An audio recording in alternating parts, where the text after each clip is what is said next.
Hi, everyone.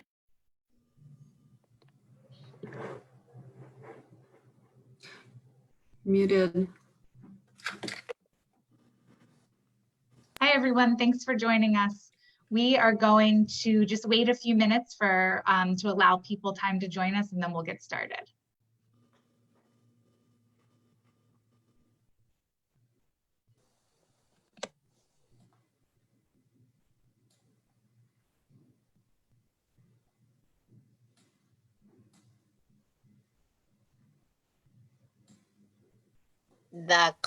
The cover sheet is not on.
Hi, everybody.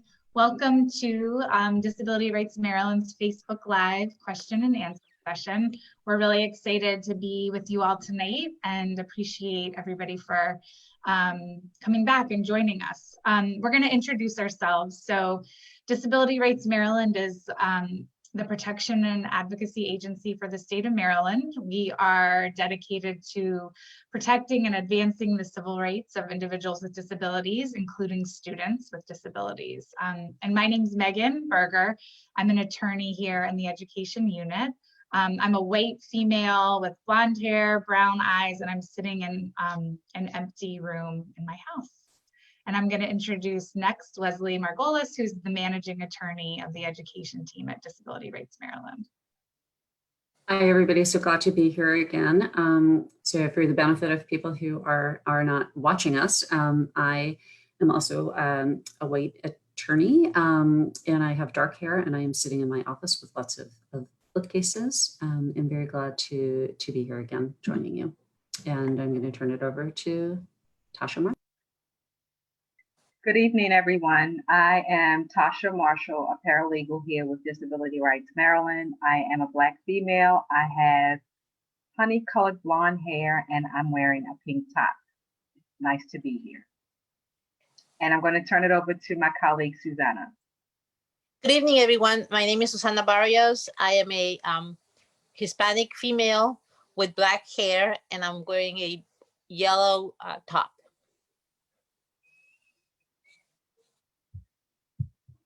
So we thought that we would get started today with just providing some links for everyone. So there, the Office of Special Education Programs through the Department of Education has issued some guidance, and it was issued on September 28th, and we wanted to share that with all of you.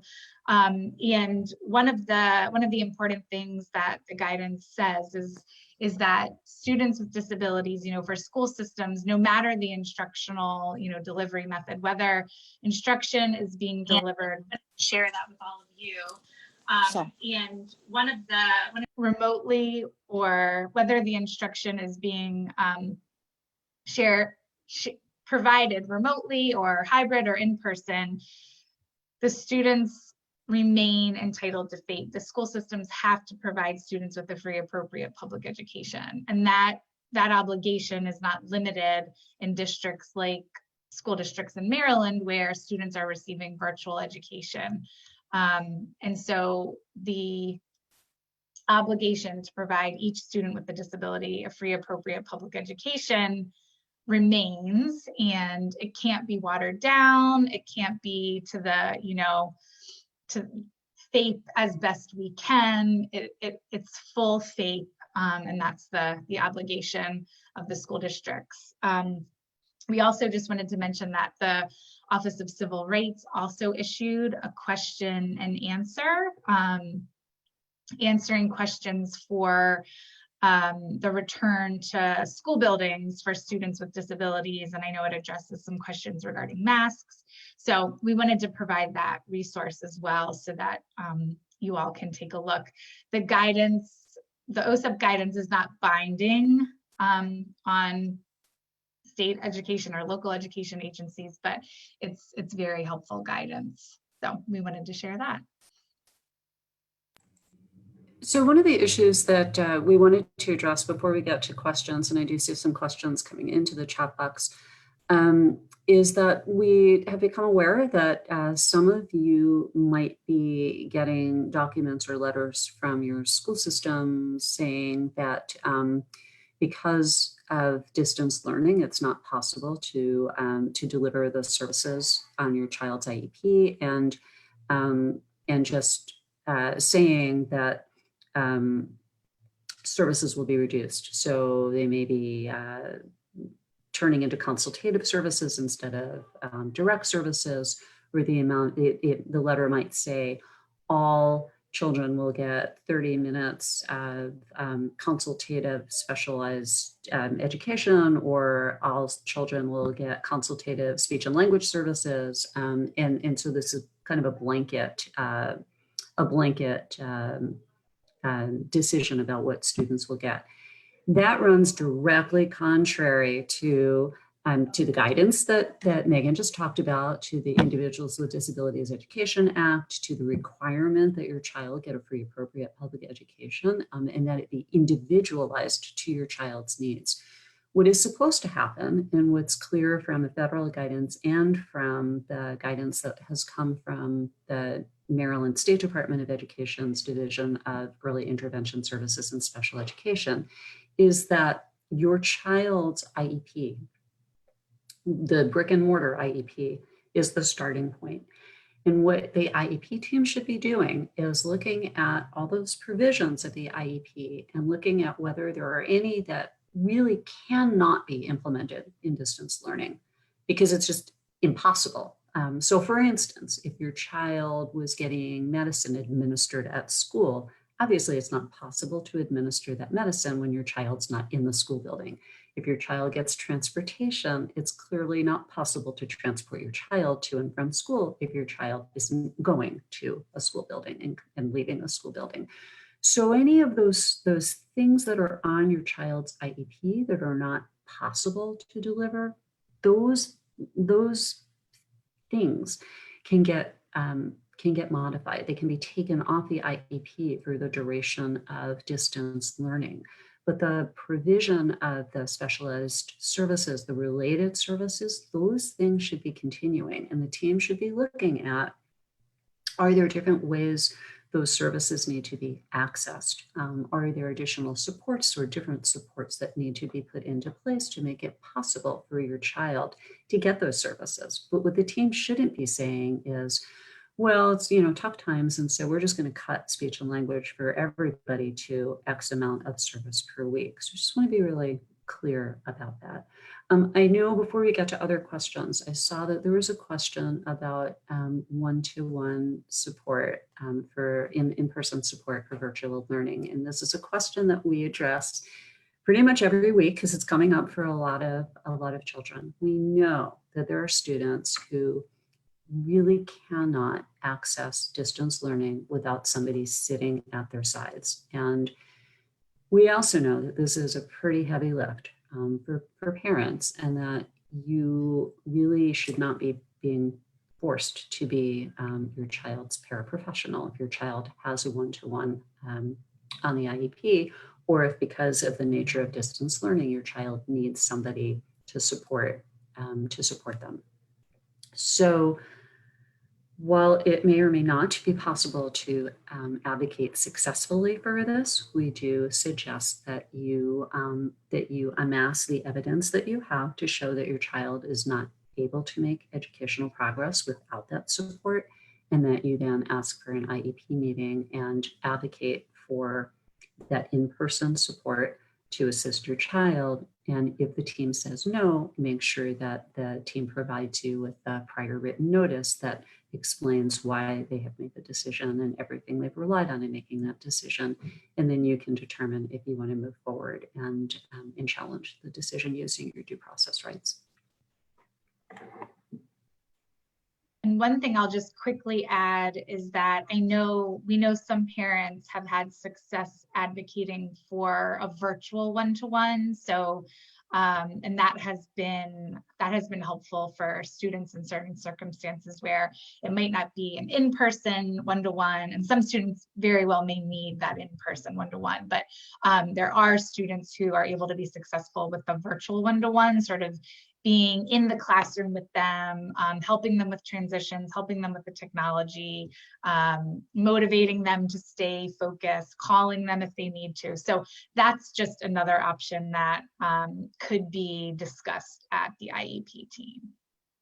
And I'm gonna tack on to what Megan said, because we're gonna do tag team here, that there are students who may not have that one-to-one on their IEPs when they're in brick and mortar buildings, but may need that for virtual learning. So, and there may be students who have one-to-one in the brick and mortar building who may not need it in virtual learning. So just because it's something that your child has or something that your child doesn't have doesn't mean that it's automatically provided or not provided. What really needs to be taken into account are your child's individualized needs in this period of time when distance learning is occurring. And I also want to just reiterate, and I think we've said this every week as well, that any modifications or amendments to the IEP for distance learning will disappear when school buildings reopen and students return. The IEP that was in place when the school buildings closed will come back into effect. It will be necessary probably to have an IEP meeting and look at where your child is and whether additional or different services are needed to help your child adjust to being back in school and to help bring them to where they need to be. But that any of those amendments will just expire and the old IEP will come back into play. So Tasha, how are we doing for questions? Oh, we have plenty of questions. And the first question, the viewer wants to know if there's any guidance related to ventilation in schools, because many schools have windows that don't open. That's the first question. So I'll jump in. I don't know of any. I don't know that the State Department of Ed has issued anything about ventilation. I think that is an issue that many people are concerned about. And I don't know if there's anything from the health departments. So not that I know of, but it's something that we're certainly keeping tabs on. Do you know of anything, Megan? I don't. Yeah, and if there's, I was going to say, if there are viewers who are aware of guidance or resources on that issue, feel free to put it in the chat box, because our viewers, you all can help each other as well, because I know many of you are aware of resources that we might not be aware of. So. One of the challenging things as this moves forward is that we know there are many issues, and ventilation is a really good one that school systems are wrestling with, families are wrestling with, and looking to the State Department of Education for guidance. And the State Department of Education has just kind of left a lot of these things to the local school systems to figure out for themselves. So so you may want to check with your local school board and see if there's a policy in place at the local level. So there aren't any more questions. Leslie, you started off answering the question about the one-on-one, and there were some comments related to that. And one viewer mentioned that they were able to get one-on-one that wasn't working in the home, but they were able to get the get the school to agree to do one-on-one in the school building with precautions in place. And there aren't any other questions just yet. There's just a lot of information that's shown up. One thing that we wanted to mention today is we've been talking a lot about different platforms and avenues for advocacy and for parent advocacy. And so we just wanted to let everybody listening know that school boards, local school boards are meeting during the pandemic. Many of them are meeting virtually, although I know there's some school boards that have plans to return to in-person meetings. But for parents that have, concerns or questions about policies, concerns about the reopening plan, the school board meetings can be a great place to air those concerns or share your particular story or advocate for something with the school board. And so you can just look online for the procedures for providing testimony at the local school board. And for those school boards that are meeting virtually, it's fairly convenient, for parents and organizations to provide testimony during the school board meeting.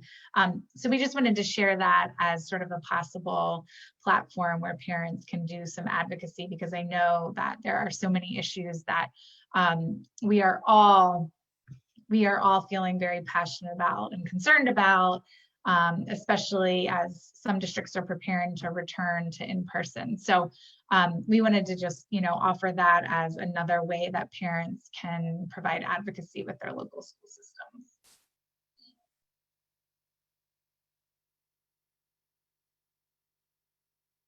Tasha, you're muted. Sorry, guys. We have a viewer that wants to know about compensatory services and how long they have to wait for those services for school systems that haven't yet started related services. There's school systems that have not been providing related services at all. Okay, well, that's definitely a problem. And we would encourage you to contact Susanna, whose information will be shown on the screen at the end. Feel free to contact our office about that.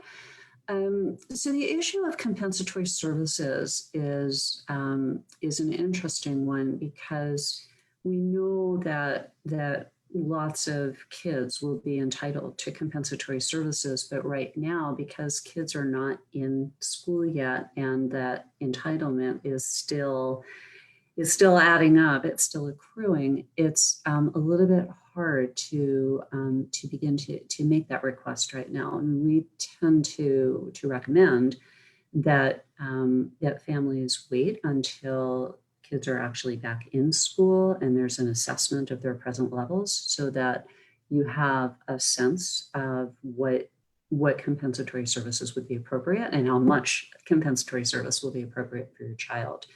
If your child has not gotten any of the related services that are on the IEP, though, you may want to make a request now to, to begin to put those services in place, knowing that as long as you agree that whatever you begin is not the be all and end all, and that there still is an accruing potential entitlement to services. But, without knowing the specific facts and without seeing the IEP, we're not giving legal advice. We're just giving you general information. But our general advice would be to wait until kids are actually back in school and you can assess where they are and then figure out what services would be appropriate.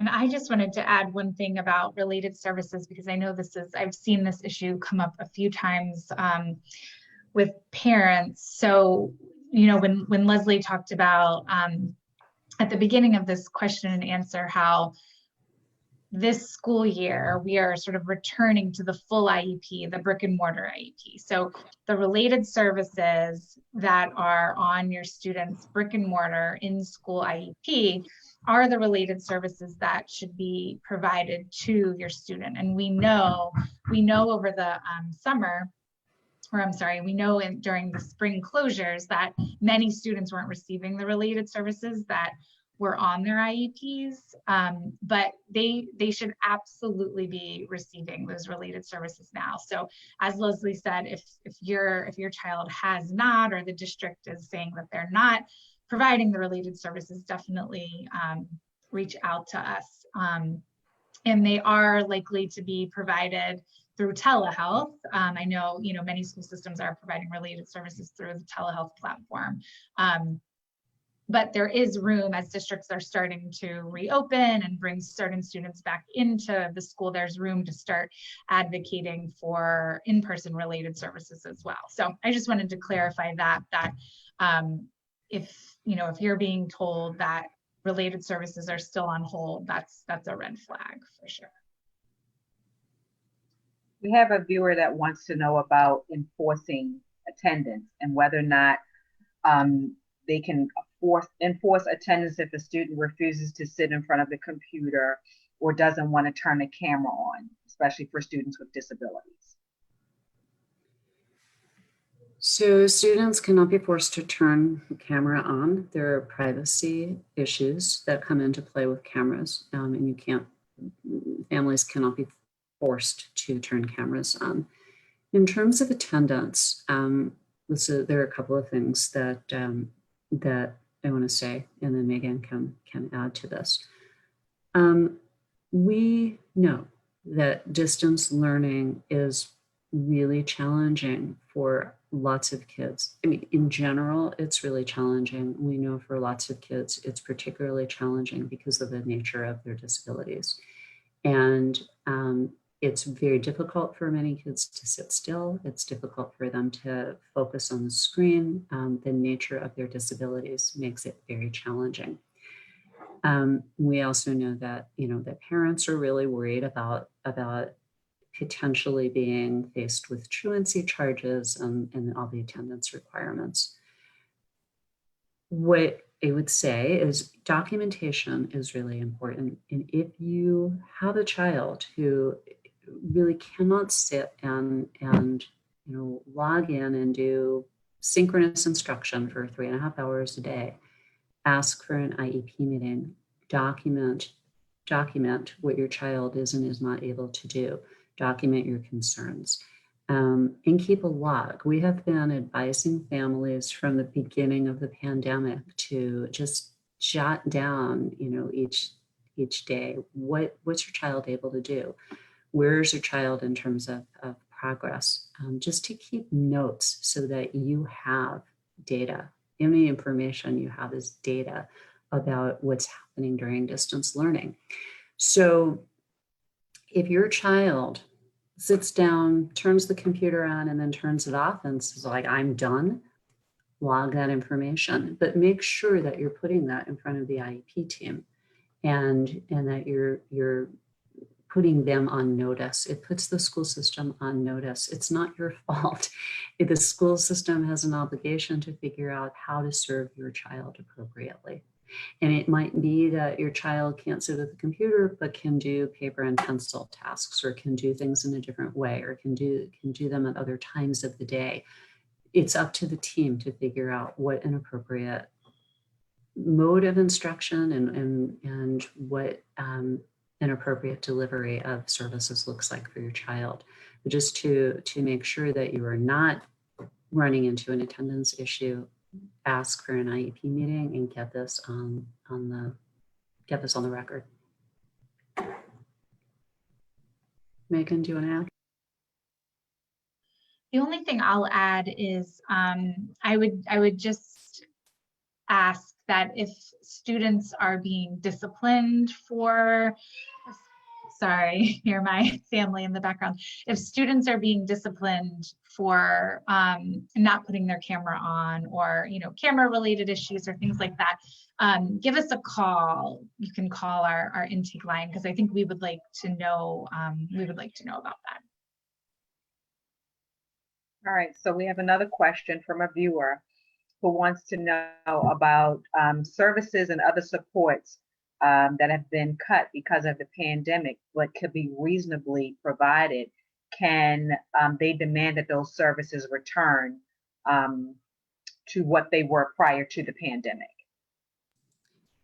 Absolutely. I mean, they should be. What should be governing right now is the IEP, the brick and mortar IEP, and only to the extent that IEP cannot be implemented is the team supposed to make any modifications to it. So it's what I said earlier. If it's something that just simply is impossible to implement, the team has to explain why it's impossible to implement. And then if the parent agrees, that's fine. If the parent doesn't agree, there has to be an IEP meeting, and then the parent can challenge that. But if it's a service that can feasibly, can be provided, and absolutely it needs to be. If it was on the IEP, it should be being provided. Next question. And if it's not, ask for an IEP meeting, ask that the team, explain, tell them the IEP should be being implemented. And if they say, oh no, we can't, again, ask for prior written notice. And just in case people are not familiar with the prior written notice requirements, anytime the team proposes to take an action or refuses to take an action that you are requesting, they have to provide you with prior written notice. And that notice has to explain the decision that they're making, the basis for that decision, everything they are relying on in making that decision, all the evaluations, the documents, everything that went into making that decision, the alternatives they considered, why they rejected those alternatives, and then what rights you have, where you can get additional information. So it's a pretty hefty amount of information they are supposed to provide. Some districts provide more comprehensive prior written notices than others do, but you have a right to that information and you should ask for it. If the team says, no, we can't do what you're asking, you should ask for a prior written notice the way it is defined in the law. And I don't have the site handy, but we can post it for you. I'll look it up while Megan answers the next question. So we have a viewer, Diana, wants to know if there's any written guidance on requests for compensatory services. How is it measured by way of regression, or, is there any guidance on it? So I know that we can provide links to, I believe MSDE has put out some guidance some guidance, and we know that there is sort of, you know, the acknowledgement that yes, when schools return in person, that IEP teams will need to be convened to address the issue of compensatory education services. So anytime a student with a disability is not provided with the free appropriate public education, that's when the compensatory education services kick in. And as Leslie said, on the front end, the sort of the baseline and foundation of determining compensatory education, whether there's been regression, whether there's been sort of a failure to make progress, is to really get that present level, the present levels of your child. And so the team will need to meet, and it has to be individualized, and it's going to have to be, you know, based on assessments. And so once the students are returned in person, the IEP team will convene, and present levels will be assessed, and there'll be a determination made about what services need to be put in place to sort of, you know, make that student whole. And what we'll do is, while we will make a point to go back and try to link to, on our Facebook page, provide links to some guidance, sort of explanations of what compensatory education services and what that process will be. And we also know that there, you know, some districts are using the term recovery services, but for students with disabilities, you know, compensatory education is not, it's not a one-to-one sort of, you know, hour calculation, but it's really an individualized assessment that the whole IEP team will be involved in making. My apologies to Diana Bergman. She asked a question early on and it looks like I overlooked it, so I apologize for that. And she wants to know about addressing the school system's targeting of students and teachers to return back to school in person for in-person instruction without providing an evaluation for a safe learning environment.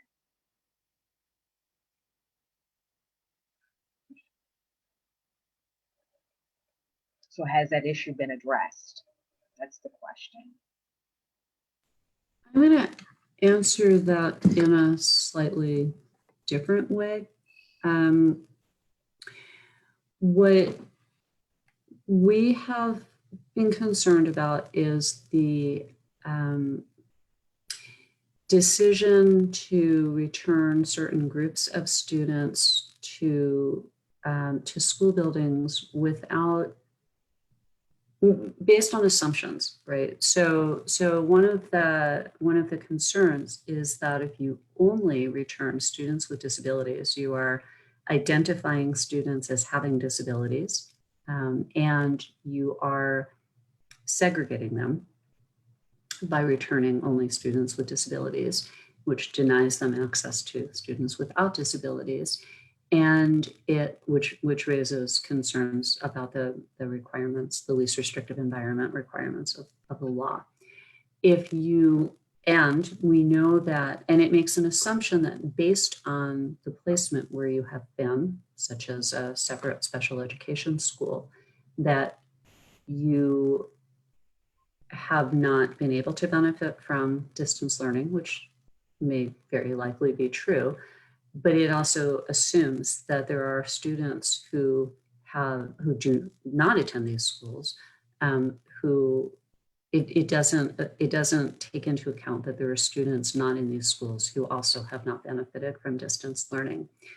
So we would prefer to see a policy or a practice that is looking at other students who have not benefited from distance learning, in addition to students with disabilities who may not have, and look at kids who are homeless, kids who are vulnerable in other ways, kids who don't have digital access, kids with disabilities who really truly have not benefited, and make more individualized decisions.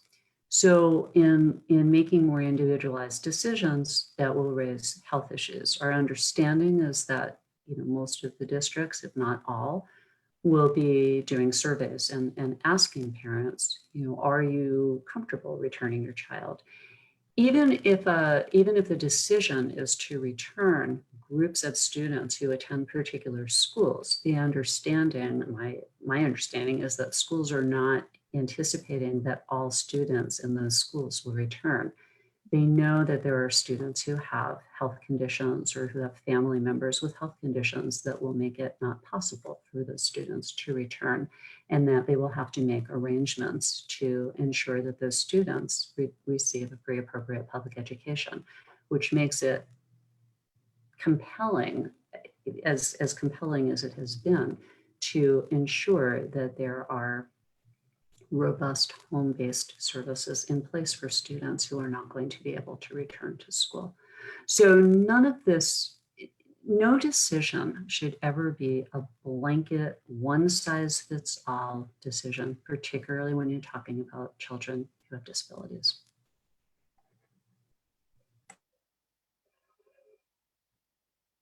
All right.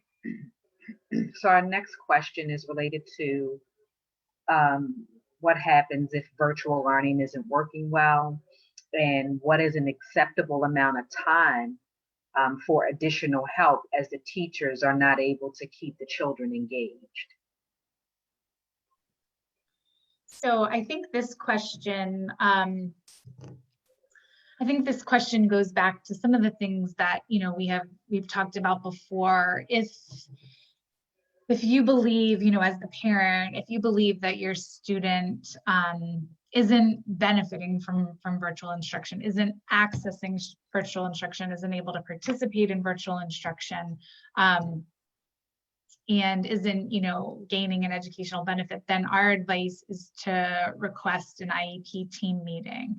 And I think one of the things that we've said all along is documenting how virtual learning isn't working for your student, because again, we as parents, we are in this unique position where we have so much information about our child's learning and how they're responding, and we really need to share that information with the IEP team, because we're seeing how, parents are seeing how their children are responding and accessing and participating in the virtual learning, oftentimes more than some of the school staff. So document how and why virtual learning isn't working for your student. Are they turning off the computer? Are they refusing to participate? Are they, what are your concerns, so that when you do request an IEP meeting and the team comes together, you can paint a picture, for the IEP team and say, this is what virtual learning is looking like for my student.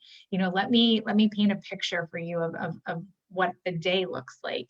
And, I have this log here and I have some notes, and this is, how often my child, turns the computer off or just disengages.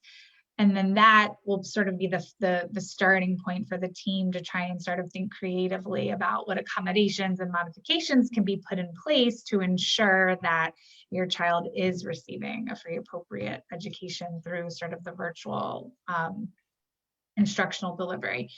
And it may be appropriate, again, we don't know, the situation, the circumstances of each child, but it may be appropriate to ask for a virtual one-to-one, or to ask for some type of in-person instruction, or to ask if you're in a district where learning centers have opened. We know some districts have learning centers where children can go to the centers to access their virtual instruction, and they're supervised by school staff. So can your child go to a learning center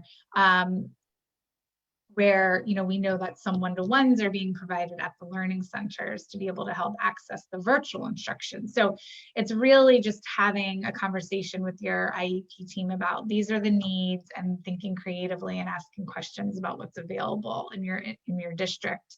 But the bottom line is that the district is obligated to provide a free appropriate public education to your student, and you're going into the meeting trying to paint a picture as to why virtual learning is not working for your student. All right. So we have Sue, whose child was in the process of transitioning from public school to non-public prior to the pandemic. And She was originally told to select a temporary school, and then they later said that there was a temporary pick, and then she was later told that she can choose a different school. So the current school that accepted him is only doing virtual. However, her child cannot do virtual at all. And extended virtual learning, and they're going to be doing extended virtual learning until November 30th. She wants to know,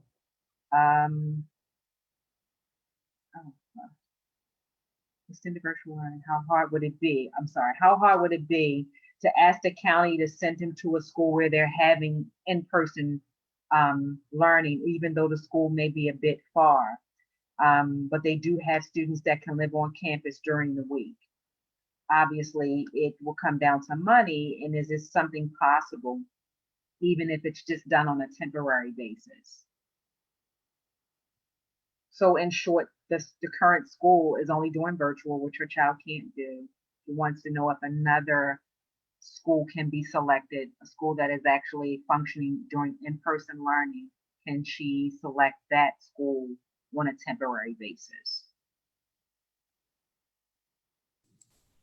So I think it's not really up to the parent to select the school. It's up to the IEP team to determine an appropriate program. So if it is documented that virtual learning doesn't work, that your child cannot benefit from distance learning, and that the school that accepted him for the brick and mortar program is not going to open until November 30th. And, I think everything is still, it's planned, but there's no guarantees. If there is an open school, that is certainly one way of ensuring that your child gets a pre-appropriate public education if that school is able to meet your child's needs.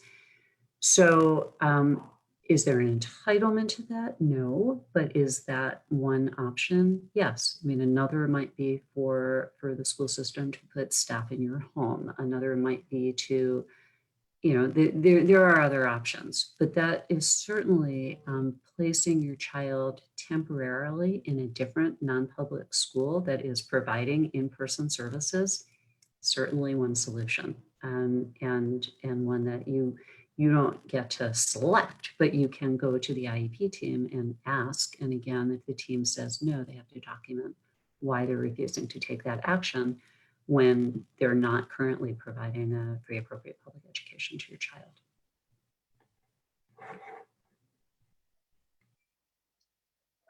The next viewer wants to know about the number of, well, there not being enough teachers volunteering to return to small group in-person instruction. And does that mean they hold the child back for next school year? So what if there aren't enough teachers willing to volunteer for in-person instruction? Do they hold the child back? So I think the issue of the issue of holding the child back is separate and apart from sort of the teacher issue. Your child should never be held back because of for teacher shortages or some reason like that. Again, as we've talked about today, the school system is obligated to provide your child and your student with a free, appropriate public education during this pandemic. The pandemic does not take that obligation away. And so I know that there are, reports about about in certain jurisdictions and teachers not returning to schools. And I know that there's a lot of concern among parents. Are there going to be enough teachers to return in person and teach the students? But that is the school system's obligation to figure all of that out. And we know that they're actively working on those issues and working with the teachers unions and trying to figure out the safest way to bring students back in school, but it has absolutely no bearing on whether your child should be held back. Your child is, should be receiving a free, appropriate public education. And if there's concerns that that's not happening, you can certainly reach out to us at the number, reach out to Susanna Barrios, and you can sort of explain to us what specifically your concerns are. And I don't want to speculate. I'm not sure if there's not enough staff in your child's classroom, but you can reach out to us if there's specific concerns. So I just want to add something to what Megan said, and it's kind of our approach to the whole issue of what the public school can and can't and is and isn't doing. When under federal and state special education law, when a public school system is not able to meet the needs of a child, then it is obligated to, so if it doesn't have a placement for a child, it is obligated then to place the child in a non-public school. As any of you who have children in non-public schools know, if the IEP team says, we don't have a placement that's appropriate for your child, we don't have a program that's appropriate for your child, we're making a referral to non-public. We don't see this really as any different. If your child needs something and the public school is unable or unwilling to provide it, it doesn't have the staff, it doesn't have the expertise, it doesn't have open school buildings, whatever it is, your child needs something that isn't possible for the public school system to deliver for whatever reason, then the school system needs to arrange for that service to be provided privately. So it's where we come down on the issue of in-person support to access distance learning. It's where we come down on the issue of face-to-face assessments. If those assessments are not happening through the school system, it's where we would come down on this. If your child needs services and the school system is not in a position for whatever reason to provide those services, then it should purchase them from another source. It could be a non-public school, it could be other providers, it could be any number of things, but you can't just leave your child unserved without the provision of appropriate services. We have a viewer that mentioned that 504 plans have not been prioritized to help schools understand how to lend accommodations within the virtual learning platform. And they have a great support system, but they too are at a loss. They're concerned about, the support and the implementation of 504 plans virtually. Yeah, so that is something that we've heard, from parents as well. And the obligations to provide and implement a student's 504 plan continues just as the IEP obligations do. And so the school system should be implementing your student's 504 plan.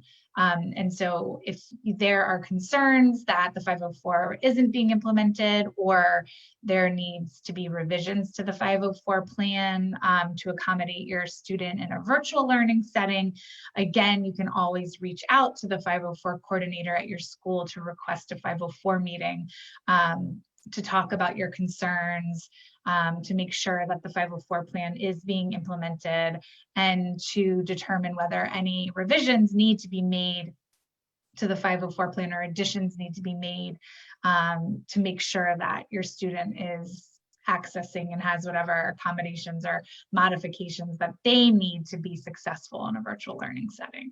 So, much of what we're saying today with respect to IEPs applies to 504 plans as well. So Kathy wants to know, can an art, music, and security guide help teach your child in general ed math, language arts, and when the child has specific learning disabilities and mixed receptive expressive language disorders, can the school amend your IEP without your consent? That's 2 questions.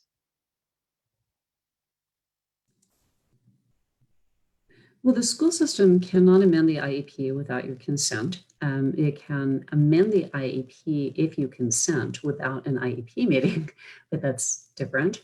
So they can't just amend the IEP and hand it to you and say, we've done this. If you agree to the amendment, that's fine, and that can be done outside of the IEP process. That's always been the case. That's in the law. If you don't agree, then there needs to be an IEP meeting, and then if you can't come to an agreement at the IEP meeting, you have your due process rights. You can ask for mediation. You can ask for due process, but they can't just do it without your consent.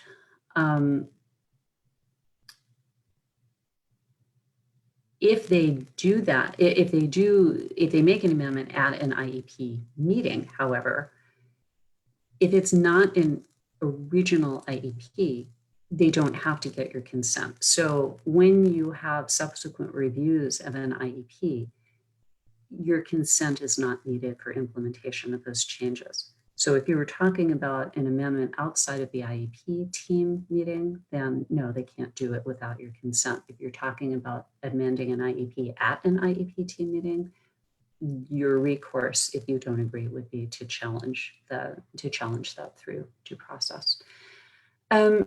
So I'm assuming from the way the question was asked that you're talking about one person who was art, music, and an security person, as opposed to 3 different people. It is absolutely possible under the law for general educators to provide special education services, and that would be defined on the IEP. So without more information, it's hard for me to answer the question, other than to say that general educators can provide services, but it's not clear if this is a general educator or, I mean, if this is a person who is a teacher, then it's possible, but it depends what those services are. And if you're talking about specialized reading instruction, there may be questions about that. So I think we would need more information before we could answer that question effectively. Lisa wants to know if it's possible to advocate for all students impacted with regression by the pandemic to be given an extra year. So of course, the law allows for students with disabilities to be educated through age 21, but she wants to know, can they go through age 22? So I think this question, sort of the root of this question, goes back to the compensatory education services question, and whether, you know, a particular student, an individual student, has regressed. And again, it just comes back to it being an individualized assessment and an individualized determination, because every decision for a student with a disability who has an IEP comes through the IEP team. There would be no way to sort of make, you know, to argue, you know, through your individual child's IEP that there should sort of be, you know, a blanket policy. But again, you would go to your IEP team, and an IEP team will be convened when, you know, when your child returns to school. And that's again where we go back to looking at the individualized assessments and determining the present levels to determine whether a student has regressed and whether compensatory education is required in order to fill the gap and make that student whole. And so, you know, I think there's some students, we know some students are doing well and accessing virtual learning and, you know, progressing and receiving an educational benefit, but there are certainly others who are not, and that's really going to be an individualized determination at the IEP team level. Okay, so we have one question that just came in, I believe. We took special ed teaching out for push-in services. And now the art teacher, oh, this is additional information. It took special ed teacher out for push-in services. And now the art teacher, music, and other person is now helping in the general ed classroom. And the caller was told that others needed services too. The school said that her daughter is not losing services, it's just who is helping inside the gen ed room.